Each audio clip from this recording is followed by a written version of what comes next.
mask, man, it's time to rob. I had to find a way, I couldn't find a job. Couldn't find a prayer, couldn't find a God. Couldn't find a prayer, couldn't find a God.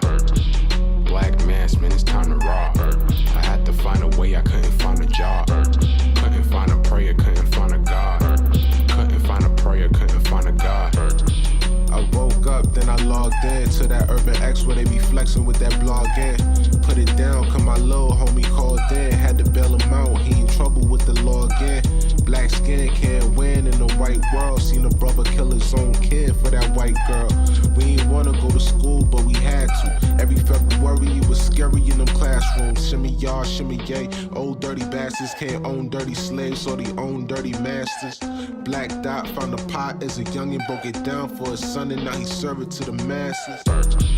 Black mask, man, it's time to rob. I had to find a way, I couldn't find a job. Couldn't find a prayer, couldn't find a God. Couldn't find a prayer, couldn't find a God. Black mask, man, it's time to rob. I had to find a way, I couldn't find a job. Couldn't find a prayer, couldn't find a God. Couldn't find a prayer, couldn't find a God. Urban excellence, a product of my residence. From 4 to 44, Obama was the president. I told mama I ain't trying to go to church. I'm like Adam, every Adam is a product of the dirt. And I've been reaping what he sowed. I got the product, got the dirt. And I can teach you what I know, but then you gotta put in work. You in trouble if you waiting on the government. I told my bro I make it out the hood, and that's a covenant.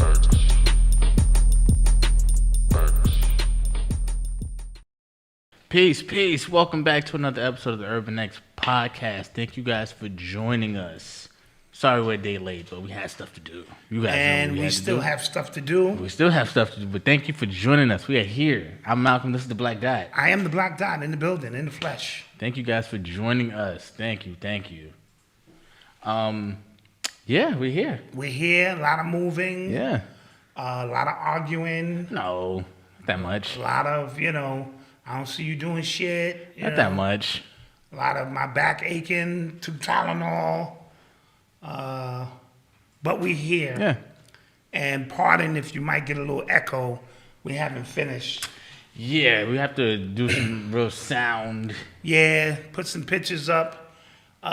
Create some cushions so that our sound and acoustics is right. Even though I felt like because before we were in a bigger open space, so it's weird, but we have furniture everywhere. This is true. And cats and dogs. This is true. Who are absorbing. I'm making this part up. Cats and dogs have the ability to absorb sound. Okay. Yeah. So how was your week? Moving, mother. How was my week? Weekend. Moving. Yeah. Moving, lifting. And here's the thing. One of those days, I think it was Sunday, you didn't get here until later. So, no, my point is this. Uncle Chill came down, my brother, and he started building shit. I felt out of place because I am a supervisor, but my worker wasn't here. So he forced me to have to build some shit. That's what you did. So I was down here connecting things, building things, procrastinating, waiting for you to show. Okay, because here's the thing. This is what you guys don't know about my dad, right? So he creates all these plans during the week, what time we're going to do the move and things. So I build my week around that schedule, right? Then he hits me the day of, like, what time you getting here? So I tell him the time I'm getting here, like 4 hours prior to the time he said everybody else would get here. He goes, oh, that's late. And he gets all sassy in the text messages like, oh, you're supposed to be the CEO. I'm like, wait, time out. I'm getting here earlier, though. And then I get here earlier, mind you. I get here even 2 hours before the time I said I would get here, and then everybody's here moving. So I look crazy. Yeah. We understood. We were seizing. No. That's whack. And you was out having lunch. No, that's whack. That's whack. No, that's whack. Yeah, that's the way I didn't like it. I didn't like it. That's the way it goes. Didn't like it. But all in all, we got everything. Not everything. Still got some decorating to do. You know what I'm saying? To get the decor right. You know what I'm saying? If you guys saw the pictures I posted, we got some signs to post, some posters and whatnot. And for the after show, not this week, next week, or Thursday, you want to do it? Maybe next week, Monday. We'll start Next fresh. week, we're gonna start fresh. Next week, the after show will have a different look to it, different feel to it, which I'm excited about. I am too. I'm excited about that. Super excited. And next week, we will start the show at 8 o'clock. We're going to be going live on Instagram at 7:30. 7:30, we're gonna go live on Instagram. So rock with us on Instagram. We'll be taking questions, taking suggestions for the show. That too. We go live at 8, and then we go to the after show. So we're going to be the hardest working men out here in the podcast. Guys, listen, I know we talk a lot about, we don't care about the numbers and things. I am getting real selfish from now going forward. I want my YouTube plaque. Facts. You get what I'm saying? So we're about to turn it up about 3 other notches and get real serious in this piece. Facts. And we gotta pay to keep the lights on. You know what I'm saying? Yeah, now it's serious when I ask you for your membership. Yeah, now we gotta pay to keep the lights on. You know what I'm saying? Yeah. Now we gotta pay to keep the lights on. Now we're not in the crib no more. Exactly. It's like, yo, landlord, hey, I need that money. Exactly. I don't give a shit about your show, homie. Exactly. Need that rent. Facts. So, all right, man, let's get into it. Let's get into this. You are tuned into the sounds of Urban X. Oh, real quick, shouts out to the members I have who have been watching my morning message. Yes. That I started this week. Yes, that's a new thing we started for members. For the members only, yeah. Morning messages from Malcolm. You can't beat that. Yeah. Inspirational stuff. Sometimes inspirational, sometimes just random thoughts. I'm gonna be just having when I wake up before I start my day, and I just put it in the membership just for the members only, and I'm excited about that. Yeah, I think this chair I'm sitting on is gonna break. That'd be embarrassing. But will the ratings go up? Probably, yeah, because somebody will screen grab it, and then This is what Black Dot get for lying. Yeah. On that bullshit. Crash. Yeah. Crash. Ancestors teaching that nigga. Yeah. Crash. Yes. But the ratings will go up, yes. Yeah, it will be. So But I have a broken hip. You might have to take one for the team. A broken hip, though, Malcolm? You could do the podcast with a broken hip. I could. That's Yeah. true. I could. Yeah. Okay. All right. Yeah. Okay. We good. Act like you didn't hear act that. like y'all didn't hear that. That's real time talk. So let's get into this. Yes. So, Sunday, as we were moving, as we were moving, I peeped that the Verzuz was happening on YouTube, through the Triller YouTube, and then my dad said, stop the moving. We gotta check out the Verzuz. So we put the Verzuz on the big screen, and we watched it and thoroughly enjoyed ourselves watching it. That was super, super dope. Might be my favorite one. And that's big. Yeah. Coming from your generation. Yeah, it might be my favorite one because prior to that, it was the Beanie Man Bounty Killer one. Then it was Jada versus Fab. I enjoyed that one. Then Jada, and then the Lox versus Dipset. Yeah. Then I think this one kind of took it. Yeah, I even enjoyed the Snoop Dogg one. That was great too. With DMX. Yes, I really did. yes. So Swiss Beats and Timbaland, they haven't really missed. Maybe on one or two. Yeah. You're going, I could have did without that.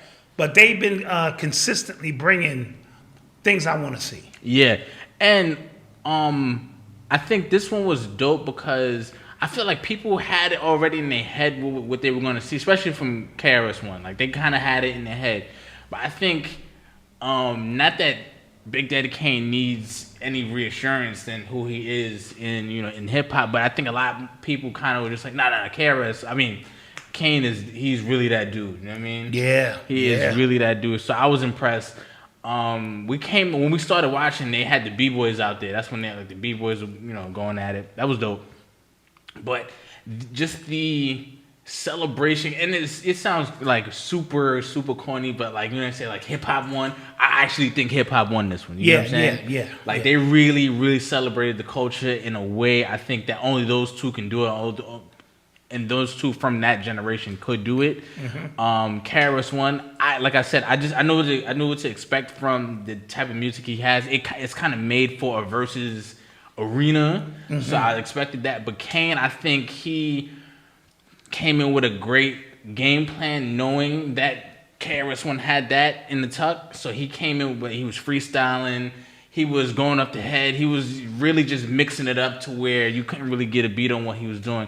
I still think KRS won, but it wasn't by a landslide because people were saying, "Oh, KRS got way more hits than him, so it's not going to be close." But I enjoyed this a lot. I did too. Is it my turn? Yes, it is your turn. Okay. You guys know how I feel about hip hop, and if you know me, in my top 5 is Rakim. Well, let me rephrase that. Kumo D, Grandmaster Caz, Melly Mel. We're gonna put them out of reach. When hip hop started its next wave, right? So from 73 to 86, you know what I mean? Hip hop, started a new wave, and that new wave brought us KRS, Big Daddy Kane, Rakim, Kool G Rap, Brand Nubians, all of these groups. And it was at that point I felt that we were really hitting our comfort zone. Now, a lot of people don't know that the golden era was only about 3 or 4 years. Maybe 88 to 93, 92 of pure golden age hip hop. As a side note, the fact that you said that and people are still mad that, hip hop isn't that anymore, and you said it was only like 3 or 4 years. That's 3 or crazy. 4 years. That's 3 or crazy. 4 But years. go ahead. And so to get to the battle piece, first of all, I've never associated KRS-One battling Big Daddy Kane. It was always Rakim and Big Daddy Kane. KRS-One had his own lane.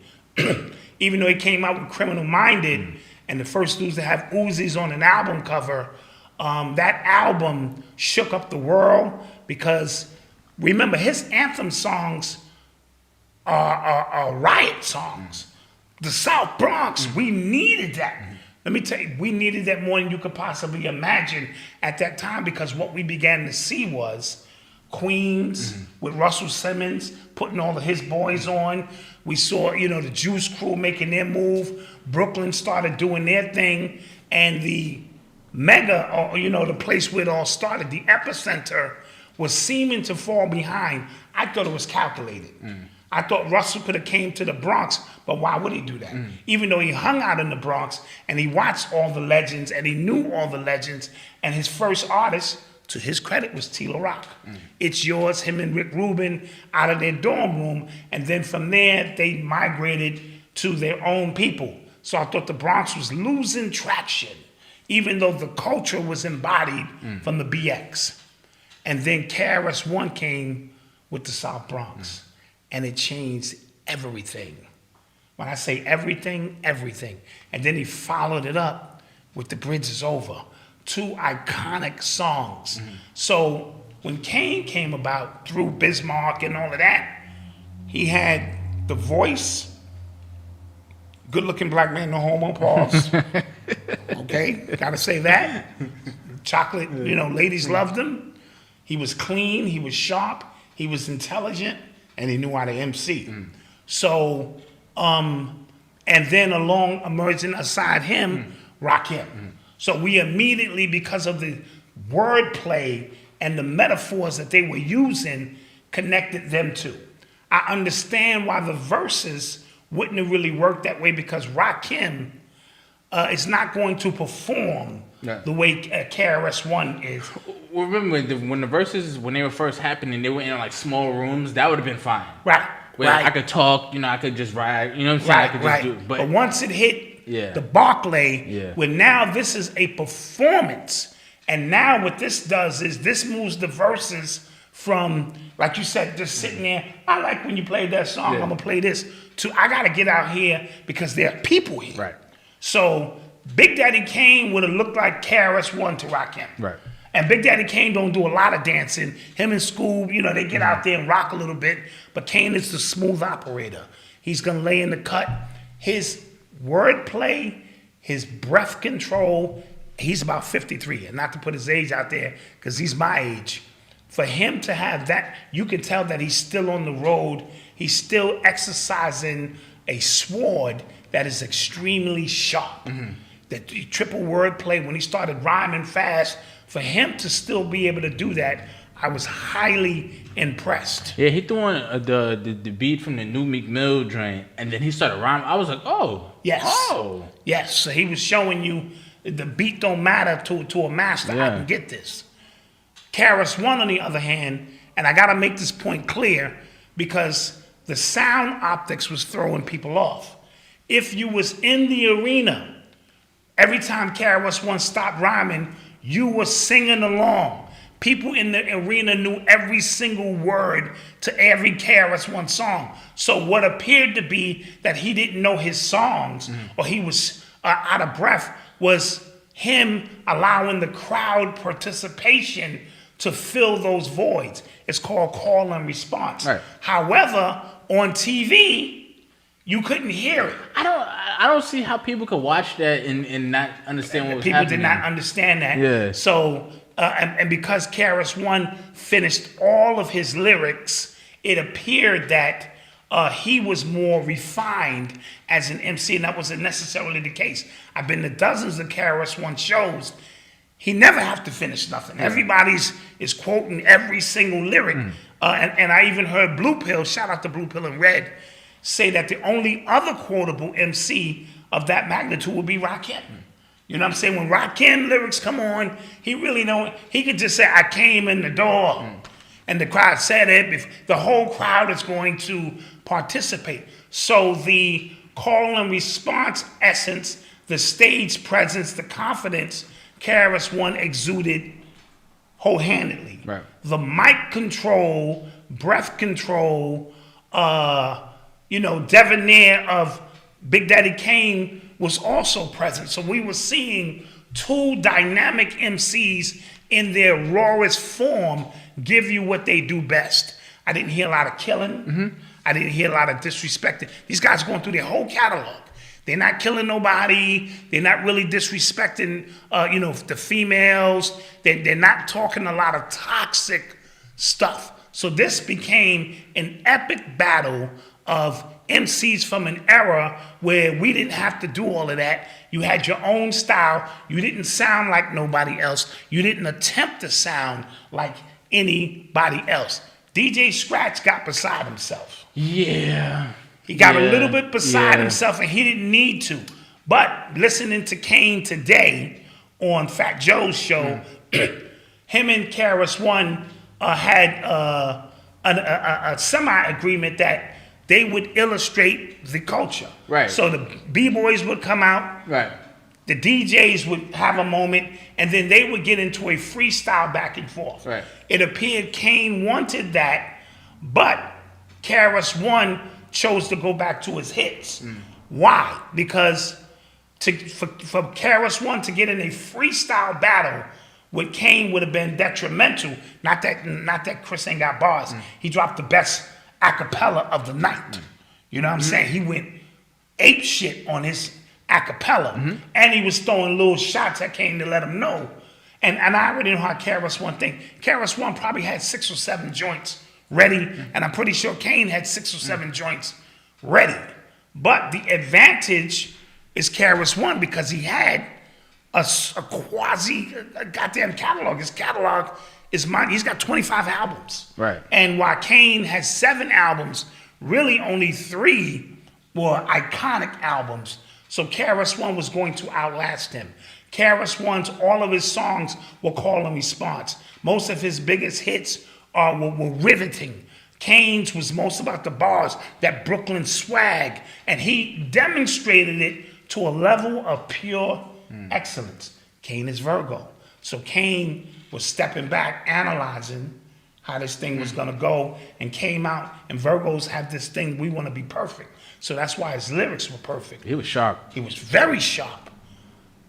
KRS-One is Leo, braggadocious. I am. That's why I am hip hop. He's more braggadocious, more coming at you, and he exuded that.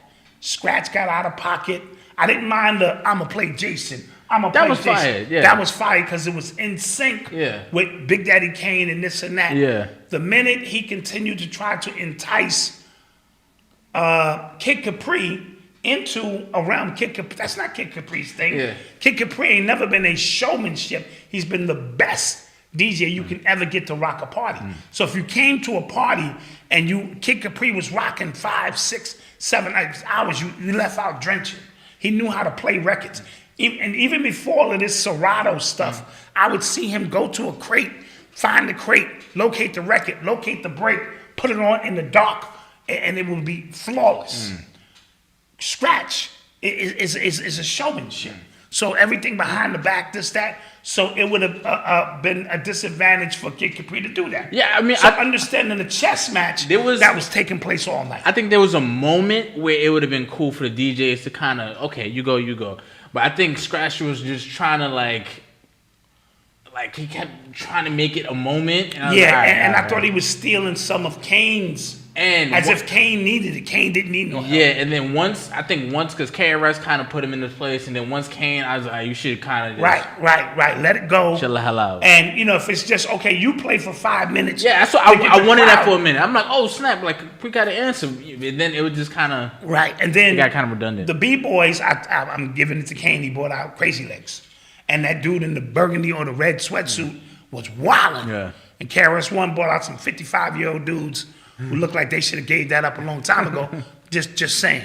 So overall, I thought it was the best Verzuz yet because we got to listen to MCs who mastered their craft, who are still relevant to this day. You could tell these two still do shows. Yeah. Because if you call some of these other dudes out, they got to train for 3 weeks. Yeah. They got to remember their songs, and it shows. Like when Dipset came out, you could tell they wasn't doing no shows. Yeah. It just seemed like it.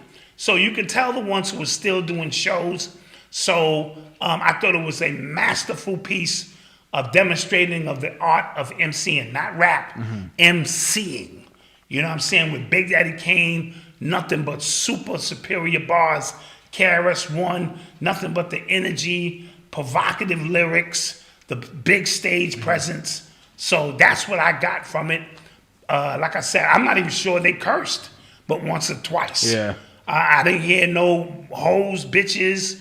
I didn't hear none of that. I didn't hear no leave the nigga bloody and kill his family. I didn't hear no cocaine bars, except when KRS-One said, I'm so nasty, blah, blah, blah. If I'm standing next to Kane, I'm his cocaine. Little remarks like that.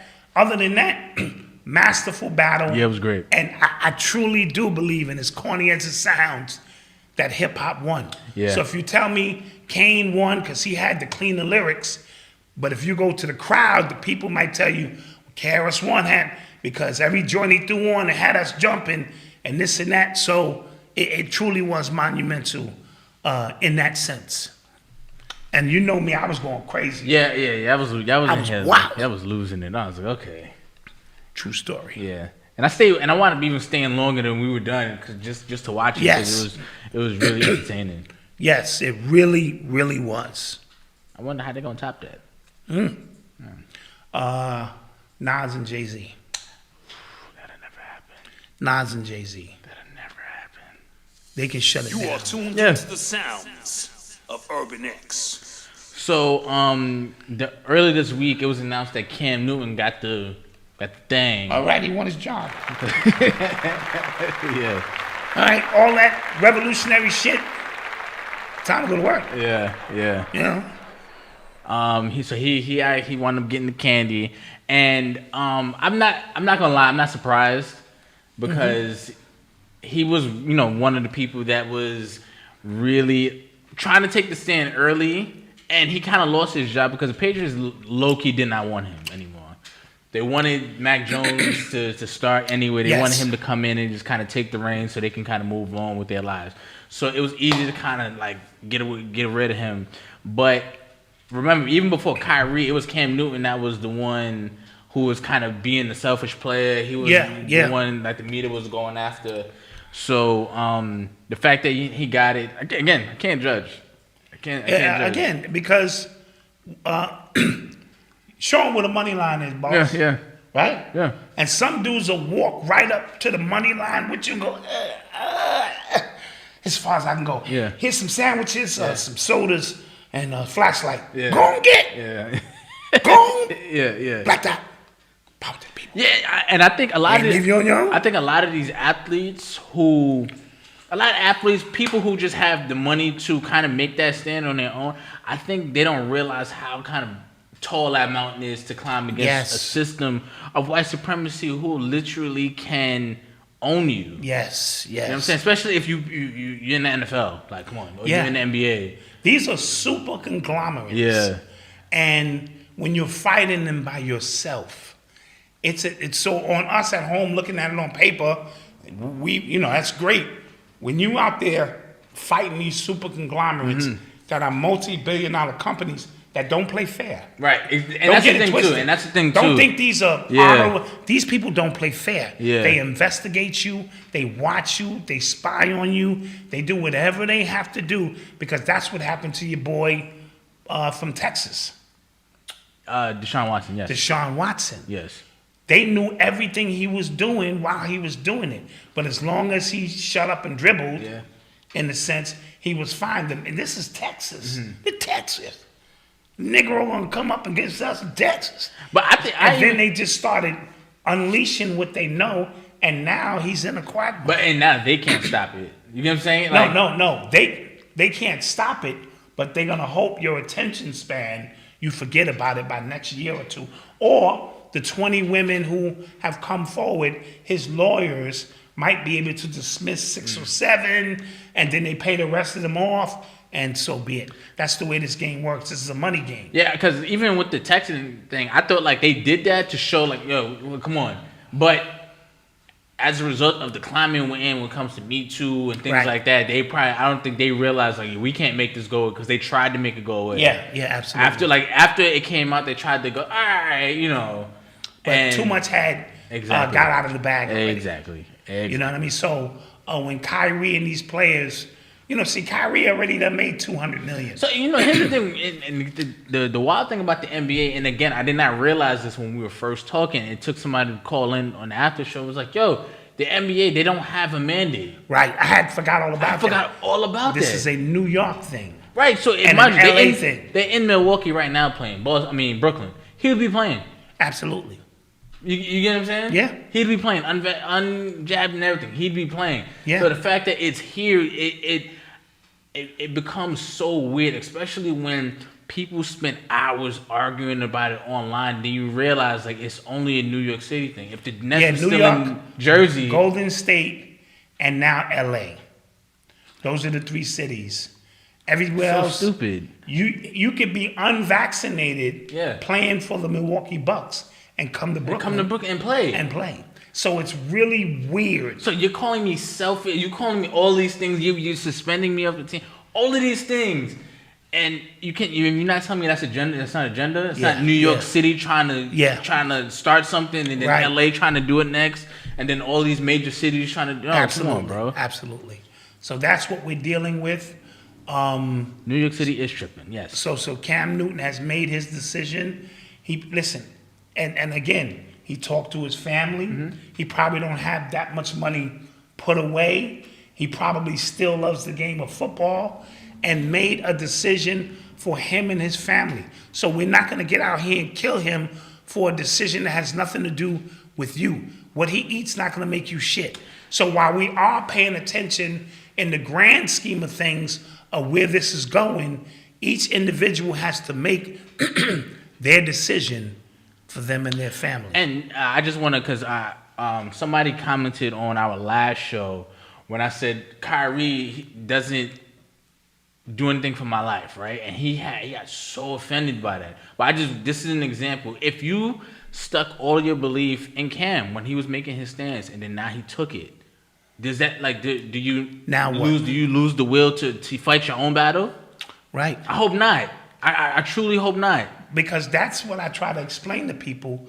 When you're giving the core of yourself to somebody else and they let you down, your favorite pastor, your favorite minister, your favorite rapper, then what do you do? Right. Then cognitive dissonance goes to the next level and you try to justify the wrong that they did. You know how many people in the church will justify the minister getting caught with 4 prostitutes in a hotel and tell them They'll tell you that was the devil's work, and the minister got caught in the devil's work, but now the minister is back, as opposed to just saying this nigga's a freak. You understand my point? So I don't live my life vicariously through any artist. Dave Chappelle, Kyrie, I'm paying attention and keeping score, but I cannot do that because if he flips, you know what I mean? Then you have to flip. Like people, like the super diehard Trump supporters were losing their mind when he went up and told everybody to take it. Yes. And then they had to. Now he said that because they watching him, and if they had to make all of these crazy. Let's go back to the Africa Bambaataa situation. Oh Jesus Christ! Right? Yes. So it's people, you know what I'm saying, who was like, "Look, what you gonna do, KRS? What you gonna do?" And he quadrupled down on it. Yeah. You know what I mean? But when your whole platform at some point is being about exalting someone, and I'm guilty of it too, but not to that extent. I appreciate the elders of hip hop, but I've been around them long enough to know that they're just people. And most of these niggas is greasy. You know what I mean? But they put out a few records back in the day, and I'm supposed to treat you like what? Especially, and I don't want to offend anybody, but especially like the forefathers, like the old, a lot of that was a lot of timing, circumstance, mixed in talent. I'm not saying they're not talent, mixed into a ball. Because think about all the people, like you I remember you talking about like hip hop, and you've named a bunch of people, but like they just didn't have that one exec listening to like just walking down the street at the time that happened to hear it and happened to give them a major platform to go in. And who knows, we could be talking about those names instead of ones we are talking about. Oh, plenty. So, and I think that's with a lot of people. So to base your entire being on what these people have done in their lives, I think is just not smart. And I don't know, man. I think the way now we just base everything around identity. Like we are so tribal when it comes to politics, when it comes to cities, when it comes to like anything anybody could say could really offend you to the point where you feel like they're coming after you, right? I could talk about teachers and somebody in the chat who's a teacher, right, could get offended. My mom's a teacher, and I could still have an objective opinion about some teachers in these communities. You get what I'm saying? Or it's cops, for example, military, for example, like people, the LGBT, because they are aligning everything to themselves and they're holding everything to their identity so near and dear. Yeah. It makes way harder for discussion, way harder for just like regular objective discourse. Discussion. Yeah. And again, and this is not something new. If you've been listening to this show, we've been saying that idol worship stuff has to go. Yo, you can listen back to our first, like, you know, you can go back to old episodes and our opinions on people that we rocked with have changed. Like, and flat out, like, flat out. You get what I'm saying? Like, absolutely. So, just to put all of that into perspective, you know, Cam had to make his decision. Yeah. I don't have to agree with his decision, but I don't live Cam's life. Exactly. So I'm not going to get on my platform and start dogging Cam to make myself feel good. Now, if he do some real coon shit, I'm on coon alert. Like, yo, that was some coon shit you did. And I don't think him making a decision that probably 60 to 70% of other people have made, you know what I'm saying? That's his life. That's his life. You heard? I want to know how long Kyrie is going to hold out. Because again, if he gets traded, he'll be able to play. Yeah, if he gets traded, he can play. But if he gets traded, that's a win for him, and a loss for the mainstream agenda. Why you say that? Because if he loses, he could stay unvaccinated and play. That's true. That's true. Then all the yelling Stephen A was doing is for naught. Yeah. All the discourse, everybody on CNN was going in on him, and he's irresponsible, and it was all for nothing. All for nothing. So I don't think they're going to trade him. They're going to try to make an example out of him to, like, you know, move this thing forward. Yeah. Very possible. So we're going to keep our eye on Kyrie, not as our savior. Please don't start that. Yeah. Just keep an eye to see how this thing is going to play out and where it goes and how you may benefit in the grand scheme of things by just paying attention. But don't put your trust in him, because especially Kyrie, he could flip tomorrow and be like, you know what? I did my research. And I'm taking a shot and I'm back. And now you out there, you did 42 posts on how he was, bigger than Ali in his movement, and then now you got to take that back. Exactly. Yep. So we're going to take a quick commercial break, and we shall return. Got to pay these bills. Got to pay him. Family, I'm your host, Terrius. And I am D. Morris, That's Surfer. right. And together we are the Singers. Rhythm and Views.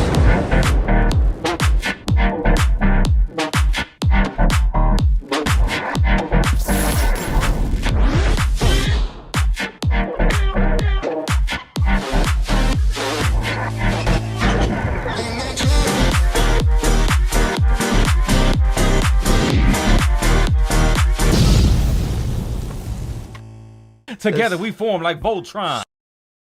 Hello, wealthy family. This is Ascending Infinite Goddess Shanell, and I just wanted to come and connect with you, share some of my time and energy with you, and let you know that despite what you may be feeling during this spiritual journey, you are not alone. I know it may feel like you're going crazy, because that's how I felt at the beginning too, but know that you have your entire spirit team, your ancestors, your angels, your higher divine self, just waiting to connect with you. So if you're looking for confirmation, or you're looking for some answers, you're looking for someone that can help you on this spiritual journey path, visit my website, www.ascendinginfinitegoddess, and let's grow together. I'm here to help you. Thank you for sharing some time with me, wealthy family.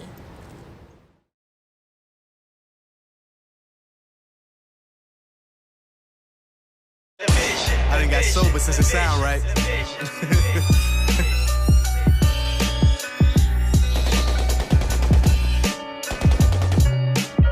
Since everybody wanna be cool, I don't mind being lukewarm. The life we know is based on a lie. You see, the true form is painful.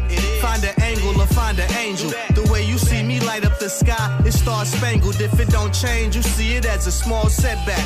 If I give grades, you all left back. Take a large step back, like James Harden let off 3, wet that. Beat your buzz, I make your whole budget freeze, check that. Temperature, innovator, my own couture, open doors, transform that shit, now it's a jar. So when I say I'm coming through, it's many more. Set up shop here, quicker than the internet store. I do the chores, at my domain, there's no names, my heart like cocaine. And we're back.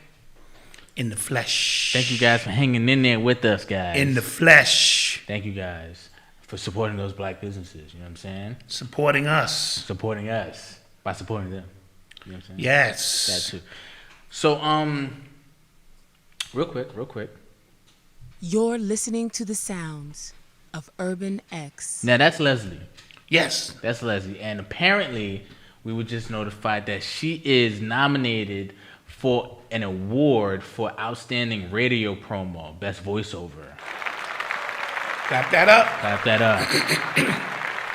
She ain't walking, she ain't talking the talk. You know what I'm saying? That's what she does. This you know is what what I'm saying? she do. And it's for the Ma Rainey's Black Bottom for Netflix. She did a radio. Oh, ad for wow. that. Wow. Yes. So she is nominated. She made That's the cut. big. Wow. I don't know if we'll be able to talk to her in a few days. You know what I'm saying?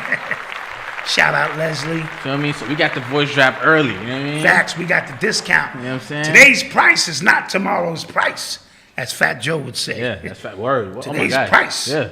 It's not tomorrow's price. Exactly. So we like to, big up our community. Our and alumni. Super proud of her. That's Yes. very dope. Very dope. Yes. We drop a bomb to that Yes, too. please. So salute to Leslie. Hopefully she's watching right now. If not, If not, she'll get in there. Yeah, you know how she- Leslie do. yeah. She'll be like, "What up, fam?" Yeah. So the other day, that was yesterday, Colin Powell passed away. Yeah. He was former general, 4-star general, I believe. Mm-hmm. Was he a 4-star general?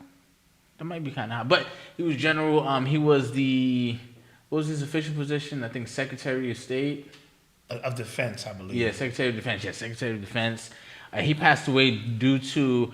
First of all, okay, I'm confused about this because he had cancer. Yeah. And they're saying it's due to complications with COVID, and apparently he was fully jabbed. Mm-hmm. Right. So I'm just saying, like it could very well have been he was autoimmune, like to the cancer. Like who the hell knows? At first, I heard he was fully, candied up. Yeah. And that he still, caught the jinx. Right. But then they try to throw the cancer in there. Right. To throw you off so you don't think that it was the... they playing these games. Yeah. Long story short, this nigga's dead. I mean, Yeah. And he lied. What do you mean? There weren't no weapons of mass destruction. Oh. Yeah, okay, so I saw a meme, right? I saw a meme, and they talked about it was a news article about him passing away, and somebody said, elderly people pass away real quick after their partner passes away, and his partner left the war in Afghanistan. Yes, because we pulled out, and absolutely, yeah. And he got in front of Congress and all of them, and said, beyond a shadow of a doubt, there was weapons of mass destruction. And a million Afghanis lost their lives. And a number of us lost our lives over a blatant lie. And he did a lot of, and he passed away, so I don't want to, harp on this, but he did a lot of questionable things. Thank you, Black Zionist Secretary of State. Thank you. He did a lot of questionable things in the realm of war. Some people call him a war criminal. Mm-hmm. He's actually from the Bronx. I didn't know that. Yeah, he's from the BX. He's from the South Bronx. From the BX. And I think he went to High School of Science, Bronx High School of Science, if I'm correct. Don't quote me. I think. But yeah, and a lot of people said, they call him a war criminal and things like that. He was a Republican. He was a black Republican early. That was before it was popular. That was before it was like definitely... very controversial, and a lot of people are not crying over the fact that he's passed. It was Iraq. Yeah, listen, y'all know I'm losing my mind. Afghanistan, Iraq, Iran, same shit. Chinese, Korean. Thank you, Lord knows. Filipino, Japanese. It's all the same shit to me. Thank you. But I thank you, Lord knows, who's super sharp. And yeah, Iraq. Yeah. So the Iraqians. Yeah. Is there such a term? Iraqis.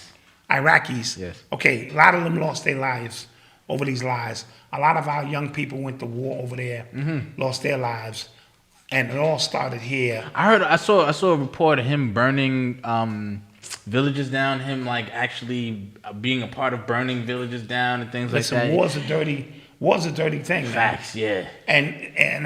And I always ask people, if you was the president, and for some reason you think the president is a glorious job, it's not. Things have to be done. Look. Dot, you're the president of the free world. Over in that little village, they got a lot of oil. Niggas over here got Jeeps, Benzes. We need that oil. We went over there, we spoke to the little minister. He said he ain't budging. He ain't moving. We can't have his oil. Our survival, Dot, depends on that oil. What you think I'm gonna do? Gotta go get that. I gotta go get that. I gotta go get that. Burn that shit to the ground. Give me a cover story, denial, probability, whatever that shit is. Probable deniability. So I don't know all the details. That's the way this. That's the way this shit works. Yeah. On a grand scale of things. Listen.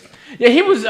He said a lot of real questionable things, and he talked about like he was really trying to get a lot of black people in the military. And he said, "Oh, it's a great thing to for black people to advance in the military." And everybody's just like, "Bro, what are you talking about?" And sit around and do what you tell me to do all day. So no. So stop thinking. Same thing with these CEOs in these companies. This is a cutthroat shit. Yeah.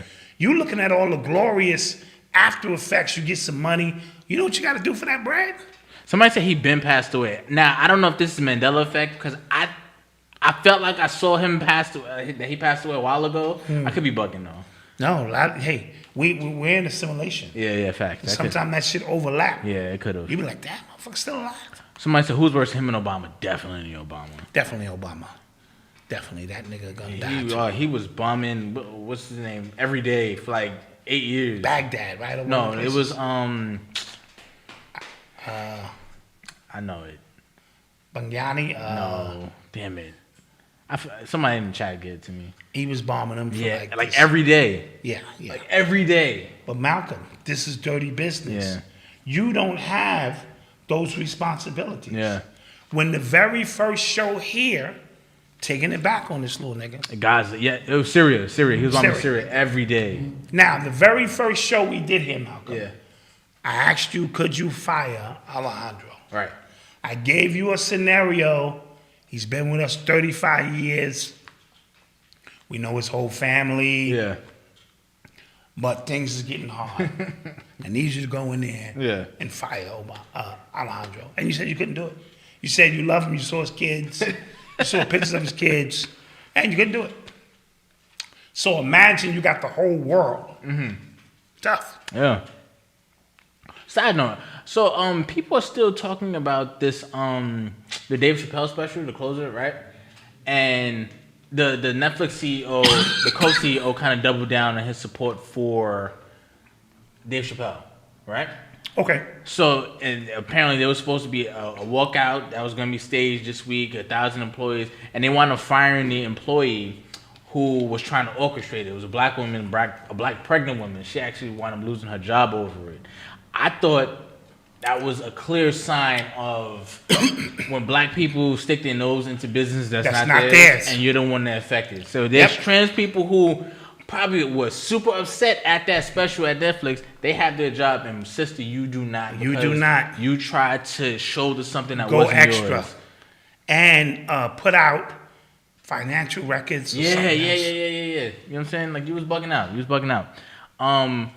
Also. And I watched that special back.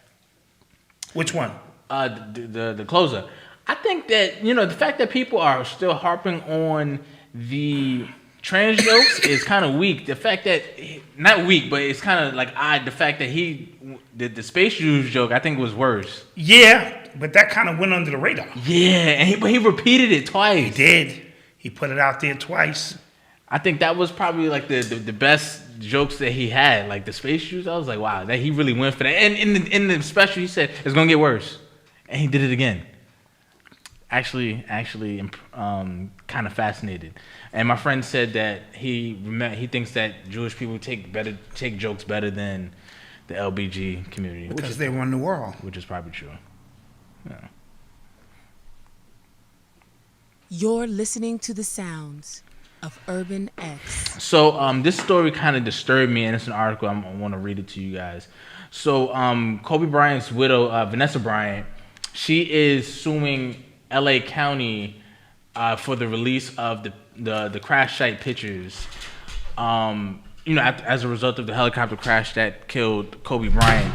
So she is suing them because they were police officers, they were firefighters who were releasing those pictures.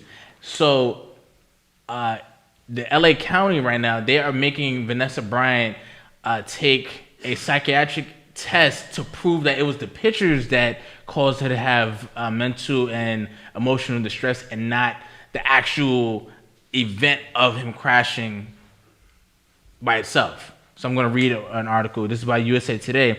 It said, it was revealed that Los Angeles County is demanding that Bryant's camp submit results of a psychiatric test to support her claim that the crash site photos were indeed the real cause of her emotional distress. The county is arguing that it was the accident itself and not the photos, and that was the reason behind her anguish, and they believe that the results of said psychiatric test will prove their claim. I think that is foul. That is super disgusting, bro. Duper foul and disgusting to take this woman and have her relive these experiences based on, so they can try to save money? Yeah, basically. Well, instead of, and you were just talking about being a president, right? You were just talking about like just really foul decisions you have to make. as a prosecutor, as somebody who is trying to, It's the same thing. It's the same thing. Like as a lawyer, you know your client is guilty as hell for killing that kid. But you know what? And you have to make it seem like, and that's why this whole law thing, it's a slippery slope. Yeah. Especially when you know your client is guilty. Yeah. Or they don't know she's guilty, but they're looking at all the possible angles to irritate, to try to win. Because they just want to win the case. Mm-hmm. You know what I mean? And to put her through that is disgusting.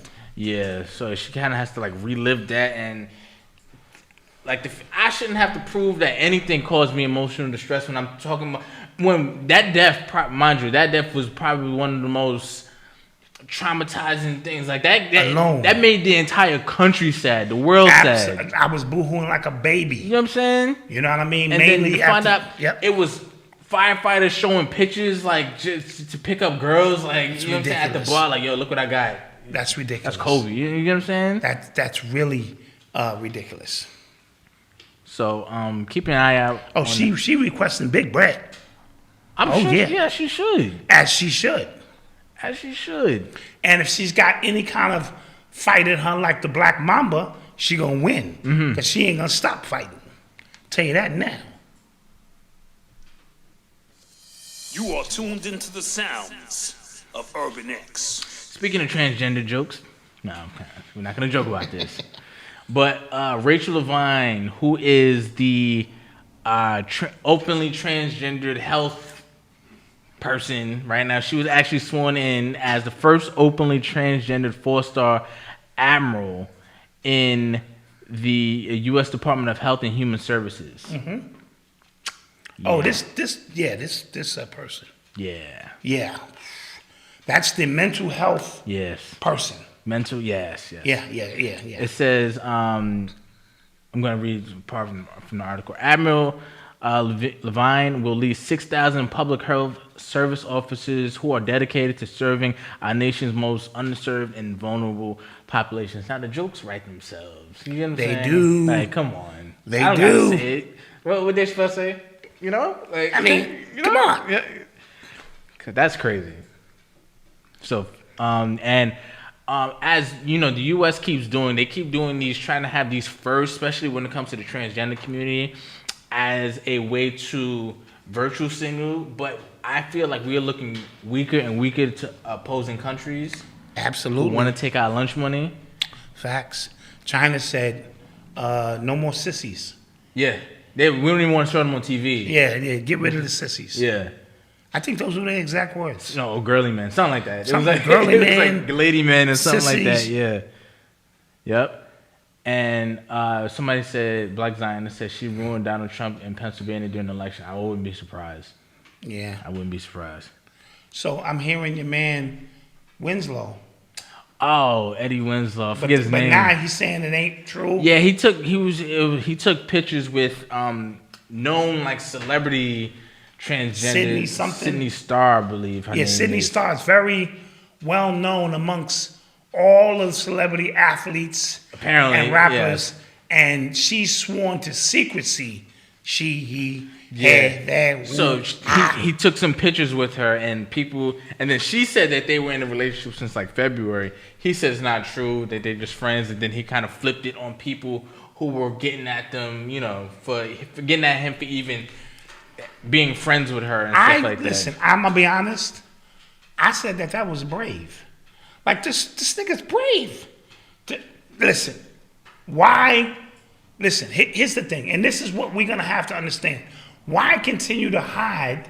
You need to just do a Mr. C. Oh, right. Yeah. Mr. C just said, look, I like transgenders. And yeah. I like the way it feels. He broke it all down. It was kind of graphic and shit, right? And but when he said it, it just was. I mean, people got at him, but then people forgot. Like, but now I know when I look at him, I'll be like, Yeah. But that's my personal hang-ups. Like, if he loves this person, then I think that they should find love and happiness within each other and come out and be brave and stand in front of the audience. You know what's crazy? As I was reading up on this, they were watching The Last OG and Malik Yoba was in there, and I was like, oh yeah, dude. He's another one. Yeah. He just he got, listen, because being in secret is hard. You know, you gotta lie, then you gotta tell a lie. On top of the lie, you gotta lie to your wife. How come you always go in the gym with that dude? We just like to work out together, this and that. And then I saw y'all arguing.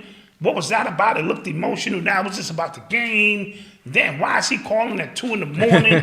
It's because, you know, we working on our business plans. And then, you know, you find out that you in a threesome or an entanglement. Yeah. Stop it. Just come out and be who you are. Has there been a openly like relationship like this? From a celebrity standpoint, I don't think so. Now, I will say this to Kellen. She's been around, so a lot of niggas done been up in that back door. I mean, you know, if you can accept that, a lot of dudes can, you know. If you can accept that, she's been around the block a few times, you know. Yeah, life has turned into one big This is Boondocks one big episode. Boondocks episode, bro. Oh.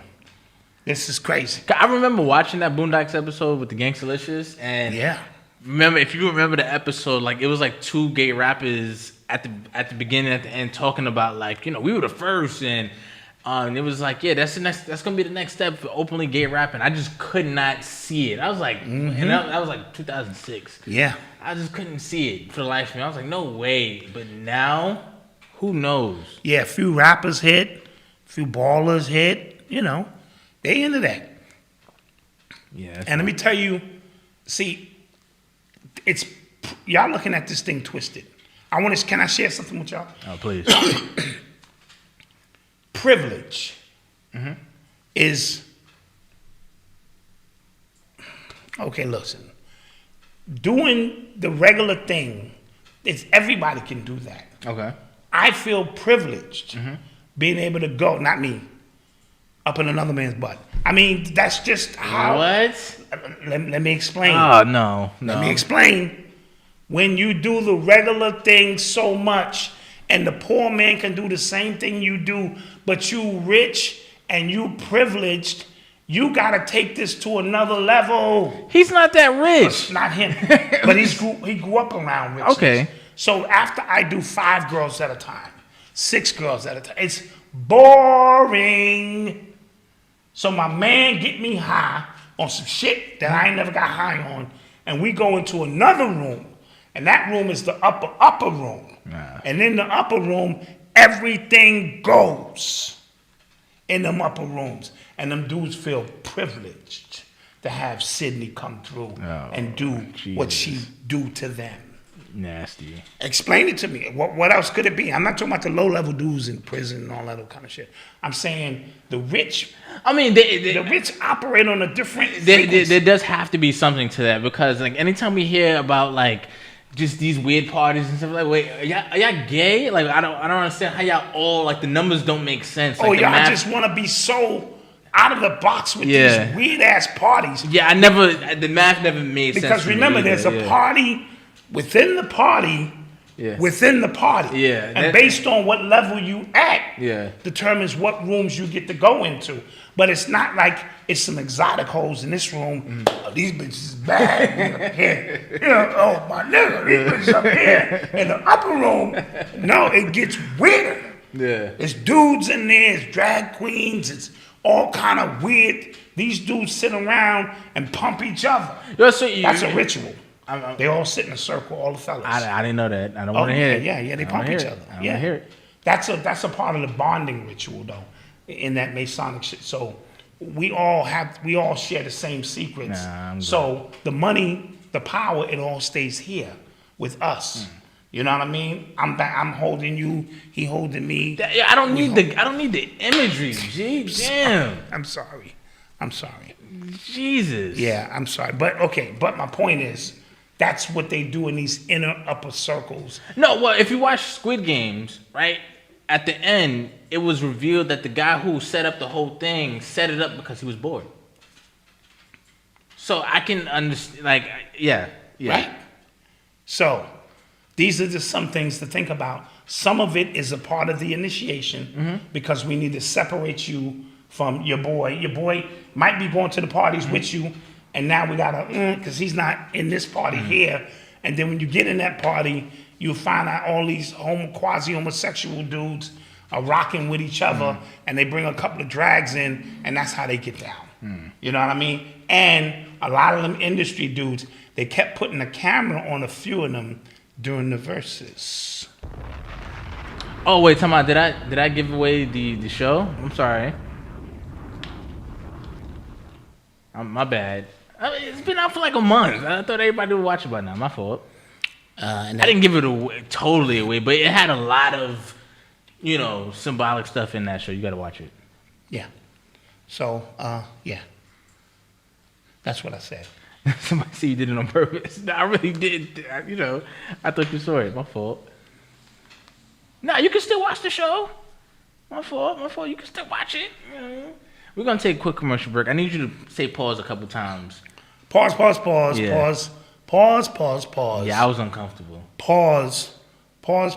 See, then you wouldn't have made Oh, absolutely not. You're not making it. So, first of all, they get you out the door. You heard my man who was on Doggy Diamond's show. Ali Vegas, when they pat you down at the door and grab that. And if you don't, like, yo, my nigga, like, what's... Because you have to think that, okay, on a lower level, right? Okay. If a guy is addicted to porn, let's say, right? There have been studies and evidence to show that it makes him, sometimes it can make him impotent from when he's with a real woman. You know what I'm saying? Like, it can really, like, affect it. So how do these dudes who do that stuff, like these big celebrity dudes, how are they functioning when it comes to, like, if they married at home, or are those kids his? Or No, like, a lot of them. You know what I'm saying? Like, a lot of them women are just keeping the secret because of the lifestyle being afforded to them. That man ain't performing. They know what's really, going on. And then if you are addicted to porn, most of the times you may start out with regular porn.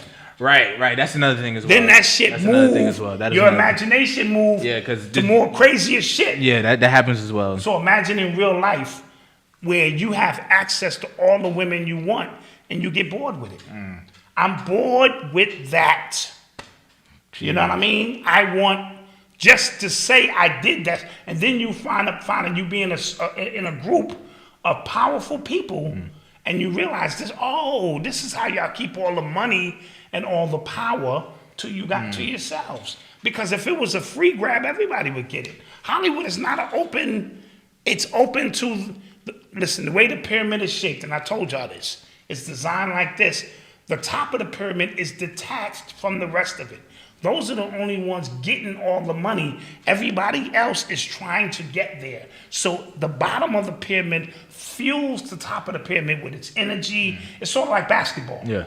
13 players gonna make it, right? But they selling sneakers, they selling wristbands to billions and billions of kids, which feeds that energy up to the very people on the detached part of the pyramid. So everybody's just feeding the top of the pyramid. And the only ones in that pyramid are the elite who get to do what they want. That's all I'm trying to say. And if you get bored with regular stuff, Jeez, let's go to commercial. Let's take a break. Let's do that. People need a break. Sorry about it.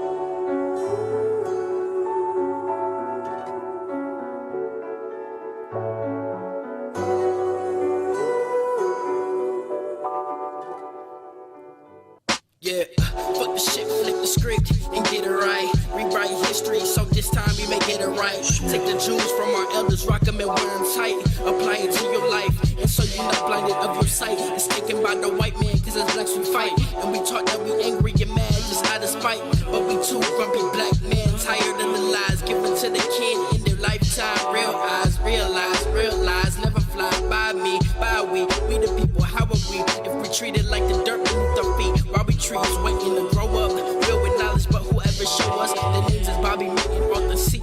We'll bring your mind and show you things you thought you never see. Just be open-minded, take a listen and you will see just how much truth and knowledge a black man can really speak.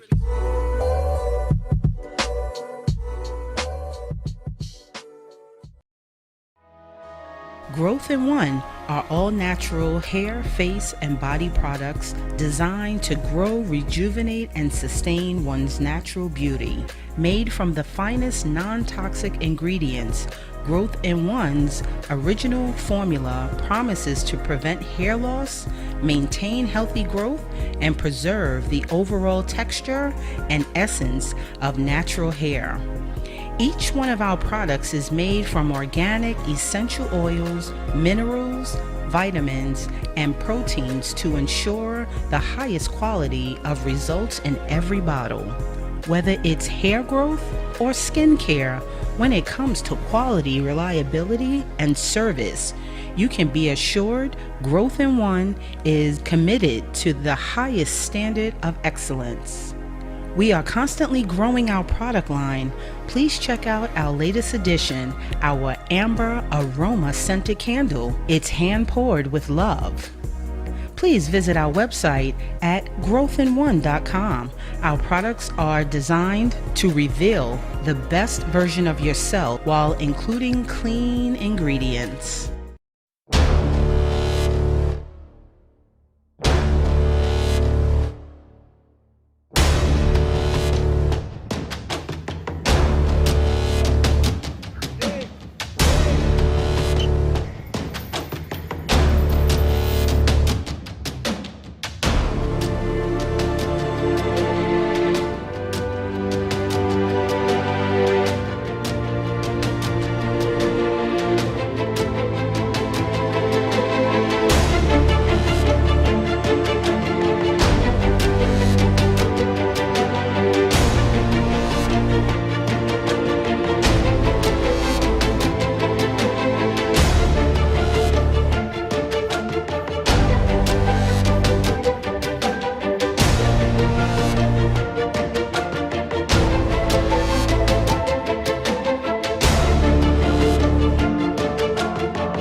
And we are back. Shouts out to the chat. Thank you guys for joining us. We appreciate the love all the time. All time. And thank you for the super chats and the ones we did get. We appreciate you. Yes, and somebody hit me at the Cash App. I want to thank Lisa Hickman. Thank you so much. Appreciate you. Thank you. Appreciate you. Yes, don't forget to support those businesses as well. Don't forget to hit the like button while you're watching us. Yes. I think we deserve a like or two. You know what I'm saying? Yes. You are tuned into the sounds of Urban X. Yo, real quick. So I thought it was funny yesterday. It was trending because the wide receiver from the Seattle Seahawks, DK Metcalf, said something slick to Shannon Sharp, and then he was catching it all day because he basically tried to come at Shannon like Shannon was not that guy. Yeah. When he played, you need to do your research first. Yeah, that dude revolutionized the tight end position. Yes, so you need to definitely do your Googles before you come at Shannon Sharp from a player's perspective. That's a fact. I was just like, yo, absolutely. So maybe if he had kept it on X's and O's or something, he called him a little boy. You don't call nobody from the South in particular. Oh, another grown man. Another grown man, but it's extra sauce on it when you come from the South because you know what that indicates. Like when Jay-Z called Harry Belafonte a boy in his response to something Harry Belafonte said, Jay-Z did that deliberately. He knew what he was doing. So, because he's another one from his era, you never call them boys.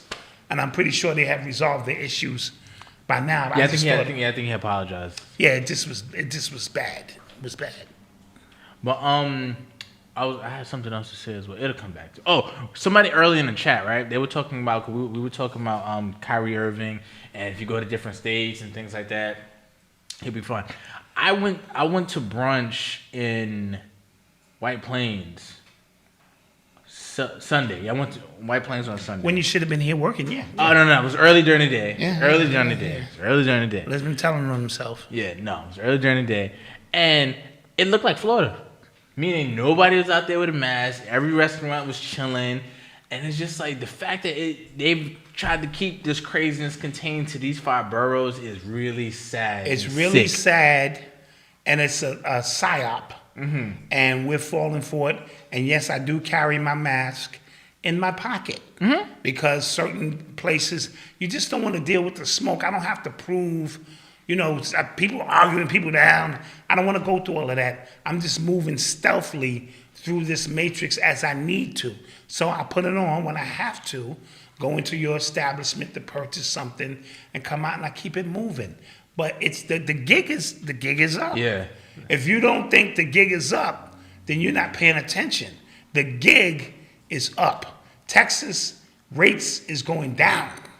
Not Texas, Florida. Florida, oh, okay. This shit is going down in terms of infections and all that old crazy stuff. It's a wrap. Yeah, I saw a tweet and said, Colin Powell didn't die because he was vaccinated. He died because you weren't.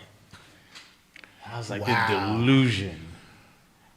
Jeez, it is spinning y'all in circles. I'm telling you. Jesus Christ. But yeah. Whatever.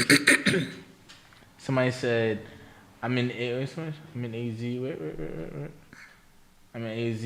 They ain't tripping at all. Yeah, literally, if you're in New York, once you go up the block in Yonkers, once you just, everybody's chilling. I'm sorry. You are tuned into the sounds of Urban X. So, congratulations to Dame Dash. All right. Shout out Dame making moves. Congratulations to Dame Dash. He just signed a deal with Fox Soul to bring Dame Dash Studios over to Fox Soul. That's a big move. Yeah, it's like Fox Black section, but super dope. That's monumental because he's been talking about building his own. He has his own channel. Yes. He has his own network, his own creative hub. Yeah. Where he's got writers. We're trying to do that here, but on a very smaller scale. That's it. Because we don't have the Dame Dash budget. So we got one little section for creativity. And you get over there, that's it. Yeah, we're gonna hire some interns. Hire a few interns. Yeah. But I understand his vision. He's doing it his way. And I have to respect that. Yes. So he has the partnership. The new partnership includes a 4-hour block of culture, music, talk, film, and health content from his streaming platform. Nice. Which he founded for millennial trendsetters. That's what the article says. Nice. This is from blackenterprise.com. Hey, well, let me drop a bomb to that. Yep, and it says from every Saturday from 4 p.m. to 7 p.m. Every Saturday at 4 p.m. Pacific, 7 p.m. Eastern, they will take over Fox Soul with their free streaming service, which is super dope. So now it's up to him to provide content Quality that the people, content, yes. Quality content that the people want to see, and he's off and running. Because at the end of the day, he's very creative. Pretty sure he's got movies and things he wants to bring out. So shout out Dame Dash, doing it his way. Yes, and he probably could have had a deal a long time ago. Yeah, but if he wanted to play ball. Right. The fact that an independent road is a much longer, much more expensive road to travel. And don't think independent don't mean you don't partner and do business. You just keep the rights to your work. But if somebody trying to cut you a check for $10 million like Rory and them, but they get to keep their rights, why would that not be a good deal on their part? Because again, they're going to keep the raw materials of their intellectual property. So I'm pretty sure Dane, being a shrewd businessman, among other things, is going to put himself in position to get that bread. Super dope. Super dope. We try to do the same thing, but we getting there. We are getting there. You're listening to the sounds of Urban X. That's a weird story. So Larry Miller, who is the chairman of Nike's Jordan brand, he revealed that he killed somebody as a teenager. Yeah, that was weird. Head scratcher, because first of all, I didn't, murder doesn't have no statute of limitation. And he killed somebody in '89 in a gang fight. He said a gang fight as a teenager, and he just decided to reveal that? Yeah, I'm not understanding like what the hell. Was that weighing heavy on him? Most likely. To the point where he couldn't take it anymore? Was the spirit of the young man who he killed haunting him? Right. You know, every day just him seeing recollections, and to the point where he had to free himself by imprisoning himself? Because he's got to go to jail now, yes? I'm assuming. I mean, are we going to all start talking about where the bodies are? I guess. Like, I really don't know. Like, I'm really baffled by this. I'm really confused by this. Yes, this is really confusing. Unless he was being blackballed and he's trying to save his family. And who knows? You know what I mean? Yeah. So listen, you admit to this, or we taking everything. So maybe he gets a severance. I don't know. I'm thinking out loud, guys, on why I would tell you about somebody I murked back in 1989. Yeah, he was feeling mad guilty. You know what I mean? Yeah. Unless, like you said, it just was heavy, heavy on my soul. You know? All right. You are tuned into the sound. Oh, somebody said he did time already. Urban X. Oh. Are we confused? I'm confused. Malcolm's confused. Somebody, because the article I read made it seem like he just admitted this. Yeah, he just admitted this. I'm confused. Oh, okay. So maybe he never revealed that to Nike that he killed somebody and did time, and he's been a successful businessman ever since. And now somebody's trying to uncover his story. Got it. So That he's could be getting it. out Okay. in front of the story. Okay, that would make sense. Okay. That would make more sense than him holding that for all these years. So, in summation, he probably did his time, picked himself up like every black man has the ability to do, cleaned himself up, became this super executive for Nike, and now maybe his past is coming back to haunt him. And he wanted to get out ahead of the story before you hear the rumors elsewhere. Yeah, somebody said it sound like G-Dep. G-Dep is still in jail, right? Am I bugging? Yeah. G-Dep. He may be coming home soon. So we just screwed that whole story. Just a bit, whatever. Yeah. I was confused. I feel like, but in great Urban X fashion, we don't know what the fuck we talking about. Yeah, leave it to, what's his name? He be watching this all the time. Magnificent 333. Yo, he can clean it up for us. No, oh my God. And that's facts. Yeah, he can clean it up. Oh my God. He said, he I don't know why he still watches this. He'll clean it up for us. Because we are definitely wilding on this show. Yeah. You are tuned into the sounds of Urban X. So there was a shooting at the Grambling State University homecoming game. Homecoming game? Yeah, 1 dead, 7 was wounded. I heard it was more initially when I first heard. I heard it was like 19 that were wounded. They might have quelled the numbers a little bit because 19 people shot. That's a yeah. What do you call that? Mass shooting. That's a mass shooting. Yeah. You know? Yeah, it said the shooter opened fire at about 1 a.m. outside the dining hall where students were celebrating the homecoming event, forcing attendees to lock down and shelter in place. And I went to college, so homecoming, there's a lot of people who didn't don't go to school, yeah. who just show up for the shorties, yeah. And they bring guns and they bring a bad attitude. So I'm not gonna hold Grambling at 1 a.m. accountable for that. And people, because I've seen people who've tried to bring their home friends to college, like for the weekend or something.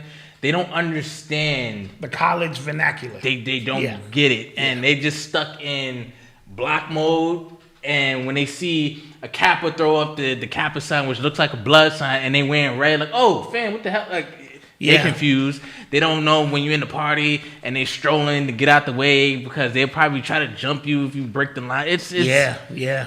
It's a lot of stuff. So who knows what happened at this? Somebody said, I bet you it was outside of a Waffle House. One of the victims was a student. That one who got shot. And they said the identities of the other 7 victims were not identified, were not released. Okay. So I saw footage. It looked like mayhem. It was crazy. Yeah. Once somebody starts shooting, everybody running. Yeah. You got to plug in. Yeah, I do. Yeah, everybody running. And so, again, not to put that on the college itself, because at 1 a.m, it could be anybody drunk. Alcohol levels have reached certain levels at this point, and you know what it is. You know what it is. I always check the alcohol temperature when I'm in a party, and I know it's about to reach the point of no return. I usually bounce. I got friends who tell me, I leave when you leave, Doc, because as soon as you leave, the shit always jump off.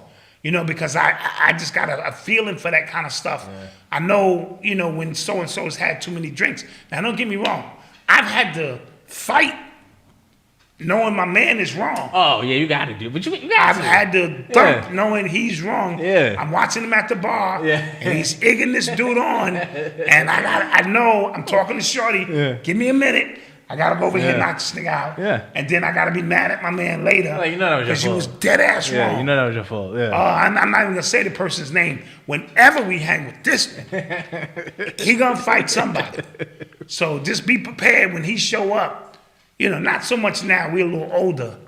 But his temper, my Lord. That's funny.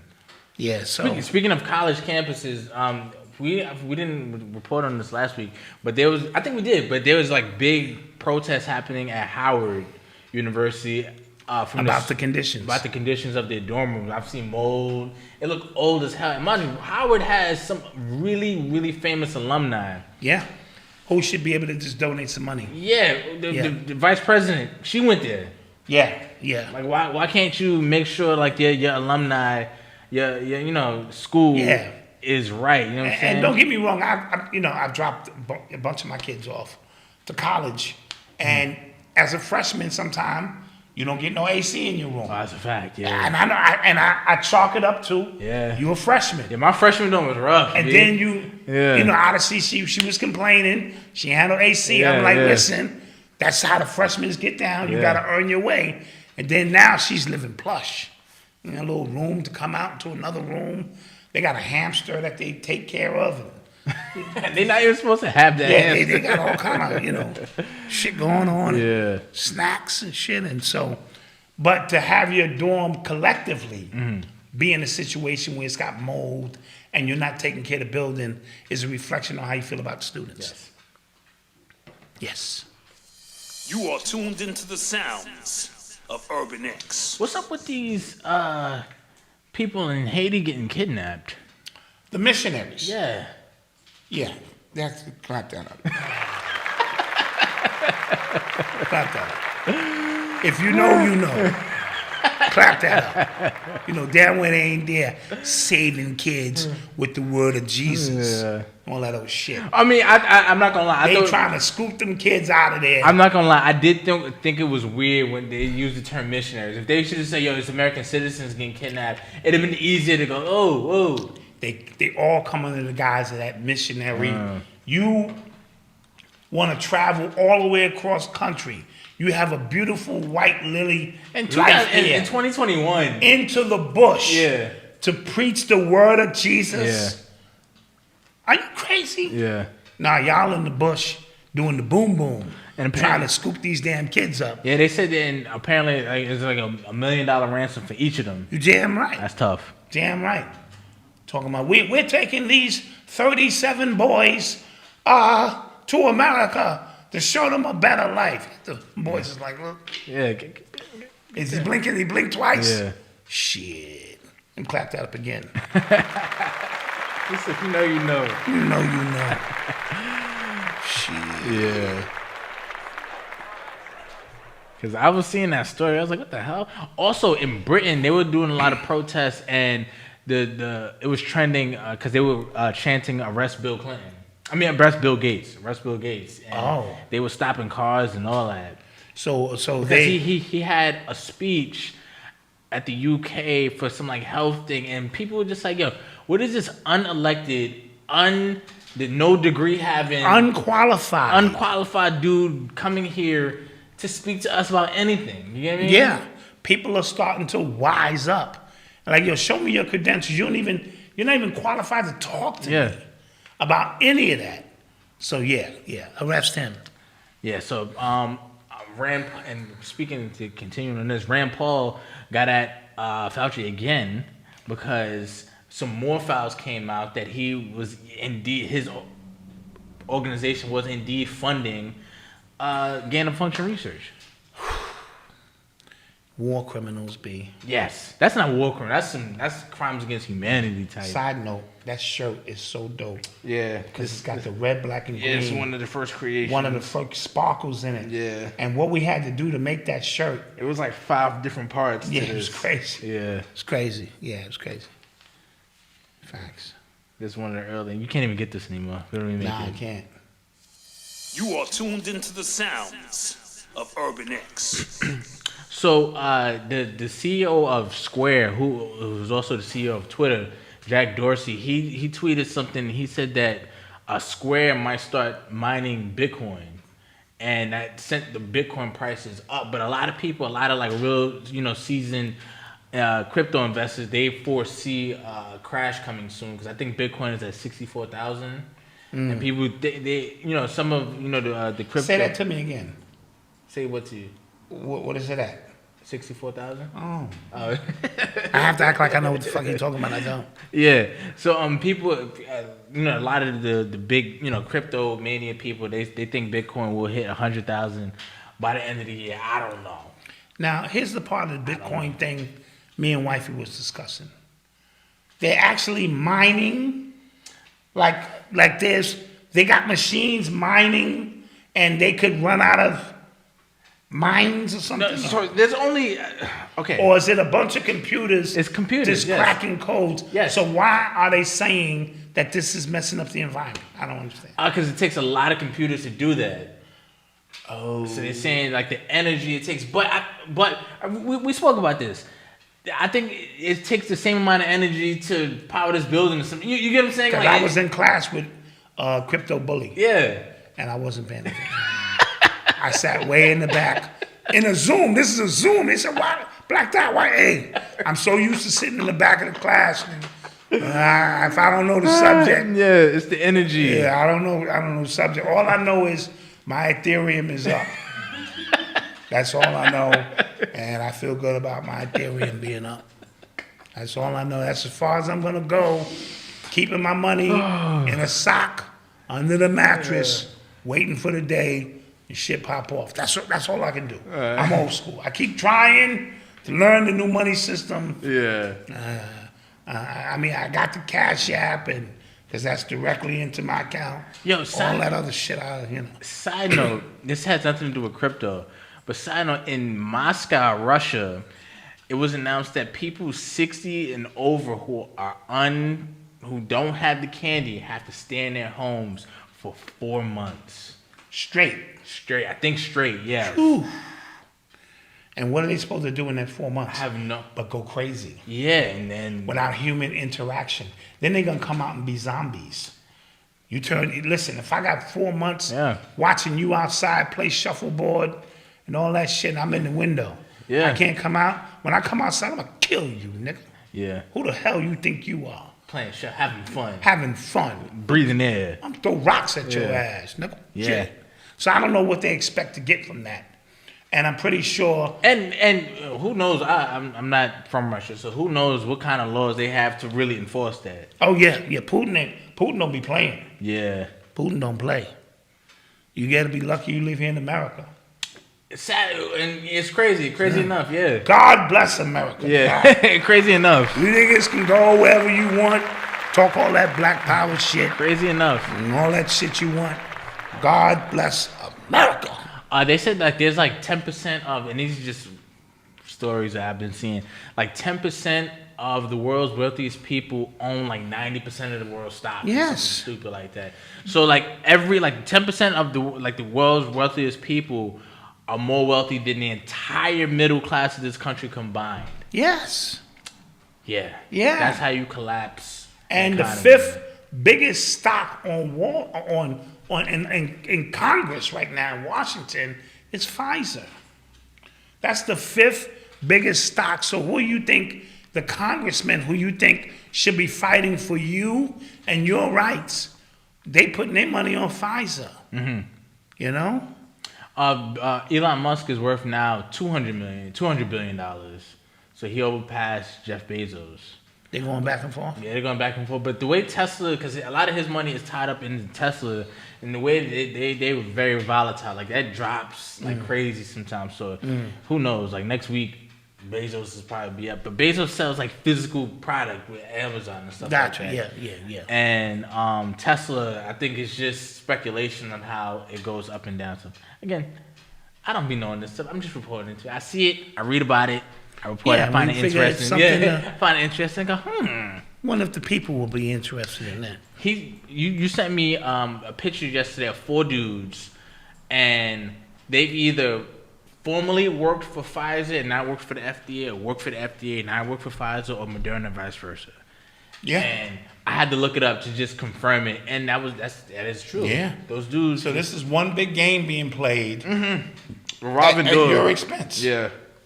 I mean, you know, if you don't, just follow the money. I always tell people, man, when you're really uncertain about what's going on in the world, follow the money.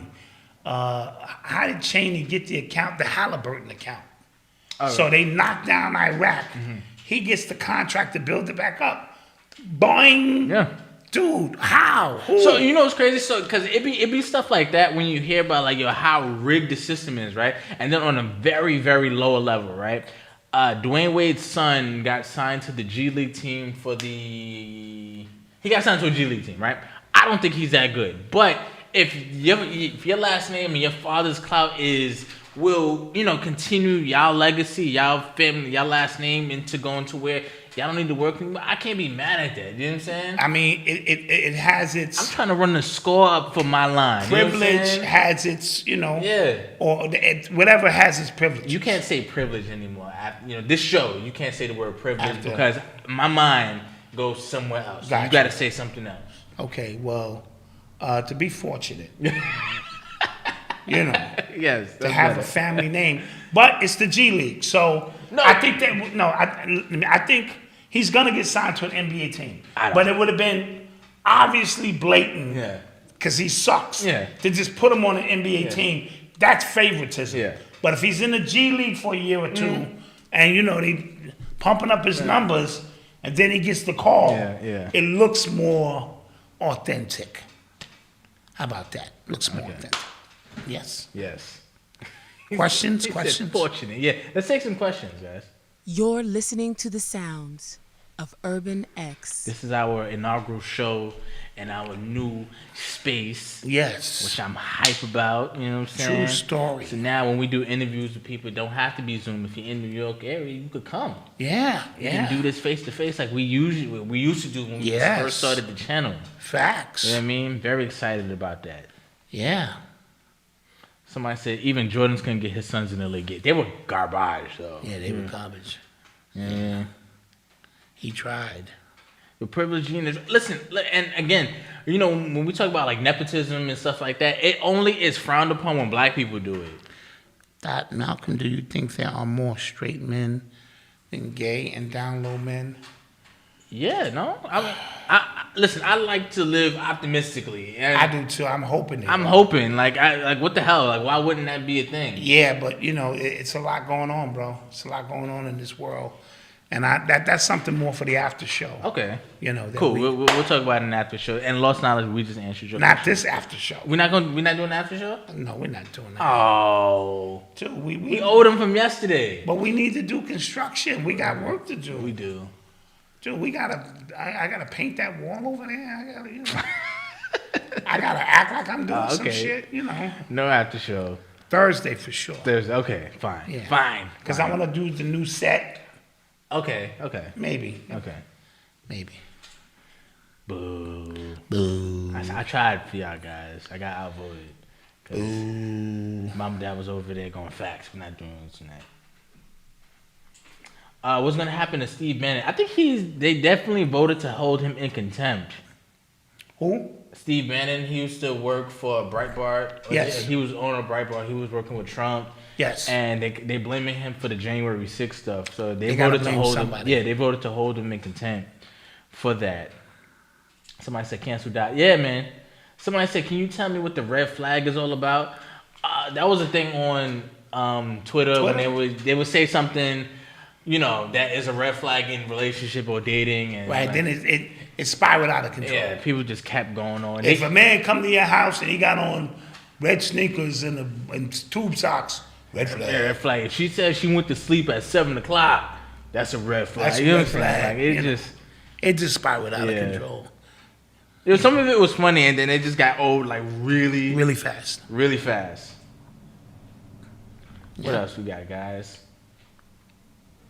Yeah, man, blame Doc for the for the after show, man. I wanted to do it. When I do too. If she don't listen to Urban X, it's red flag. That's a fact, Coach That's a fact. Wayne. That's a fact, Coach. That's You a right. fact. You right.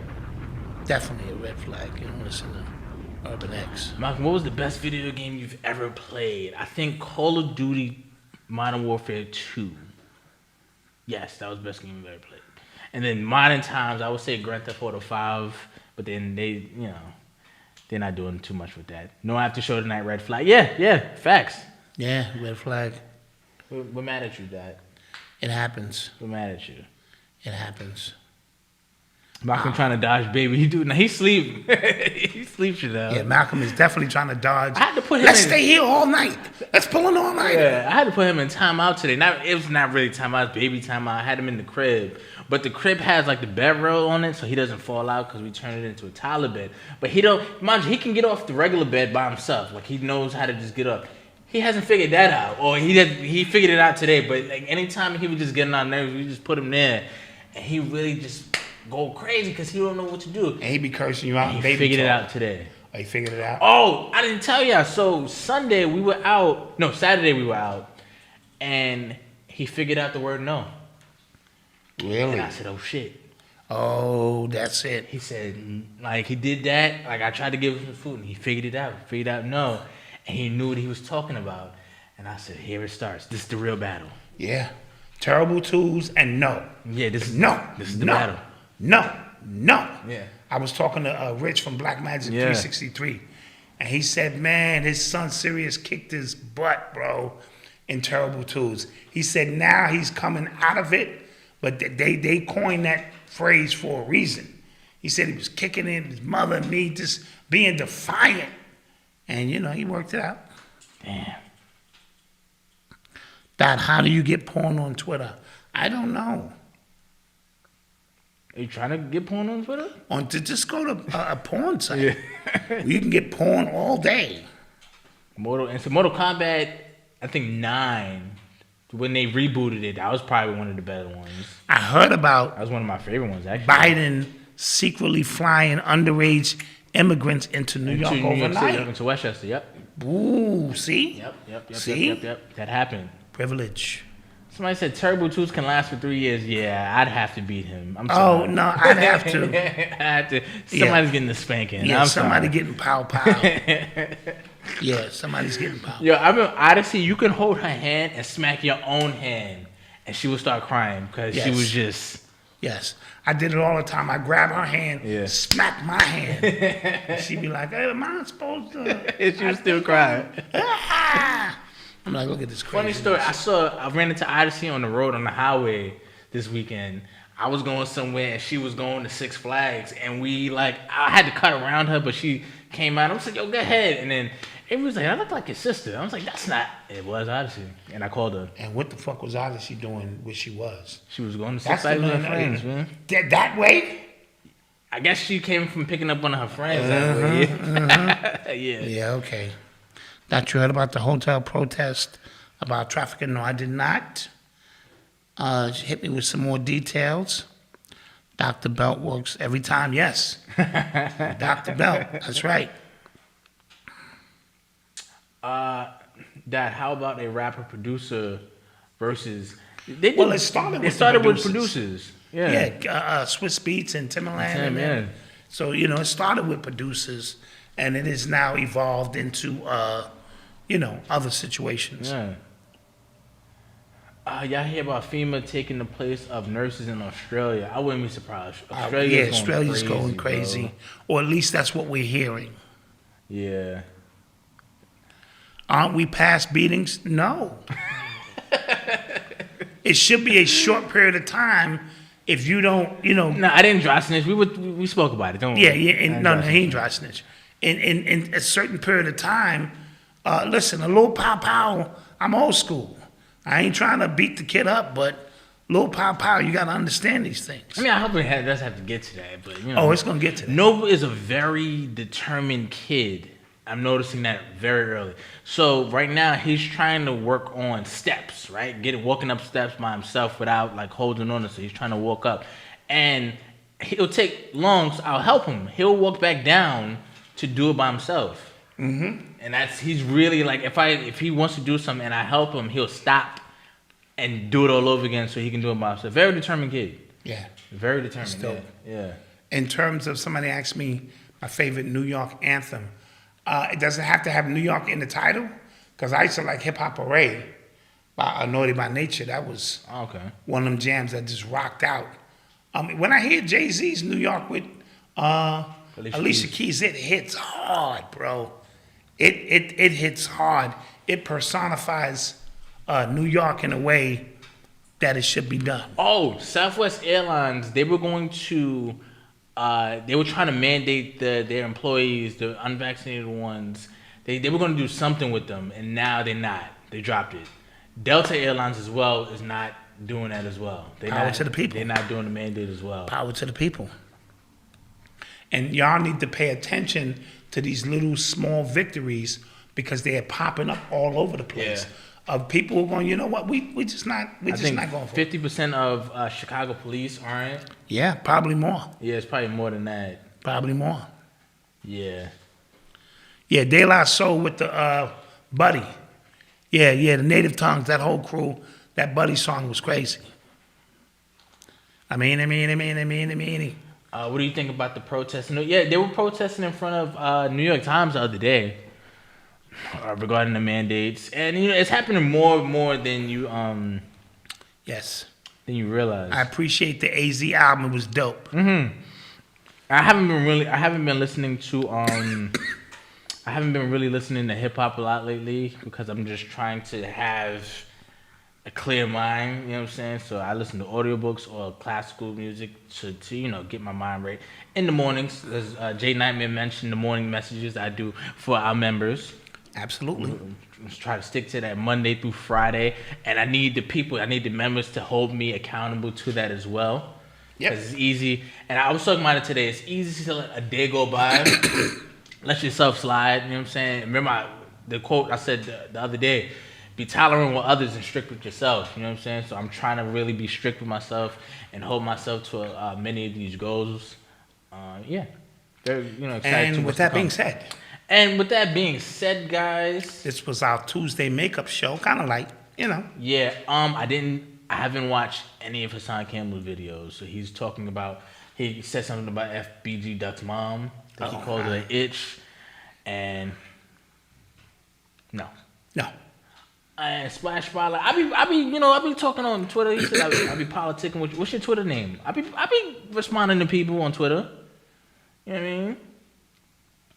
Yep. So, but like I said, with that being said, don't forget to like, share, and subscribe. We appreciate you guys. Sorry there's no after show. We'll do one on Thursday, right? Yes. Right? Yes. Okay. Cool. Absolutely. Okay, cool. So for the members, I will see you guys tomorrow morning. And the rest of you guys, we will see you guys on Thursday. Thursday. Yeah. And then Monday, we're going live on Instagram at 7:30. Yes, we're going to be live on 7:30. We're going to start at 8 p.m. sharp. Yep. Okay? And like I said, yeah, with that being said, peace.